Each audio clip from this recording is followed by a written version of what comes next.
Yung pamatok, ipakita nyo nga po niya yung slide. Yan yung pang slide. Yan. Sino po sa atin ang nakakita na ng ganyan?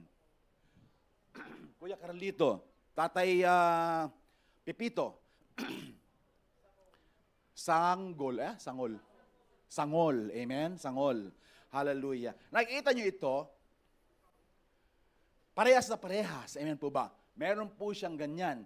At nilagay po siya sa dalawang animals, o ano doon, para po magsama po sila. Amen.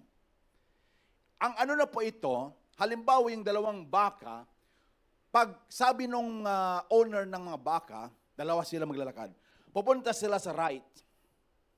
Kasi meron po silang sangol or pamatok or yoke. Pag pupunta sa right, kailangan sumunod ang kanyang katabi. Amen po ba? Kasi kung pupunta sa right, at yung isa ay ayaw niya, pupunta sa left, makakarating kaya sila sa pupuntahan nila? Hindi, amen po ba? They are against it. Di po ba? Halal, hindi sila baka patulan pa sila ng may-ari, baka, pangalan ito, yung pong iwiwip silang dalawa, amen po ba?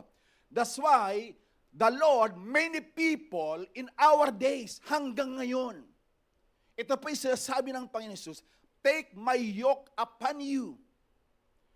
Pero marami pong tumanggap kay Jesus as the Lord and their Savior at alam nila sinasabi ng Panginoon Jesus ang lahat ng benefits of Calvary na nandun po sabi ng Panginoon Jesus ang lahat ng mga sakit at karamdaman ng iyong katawan.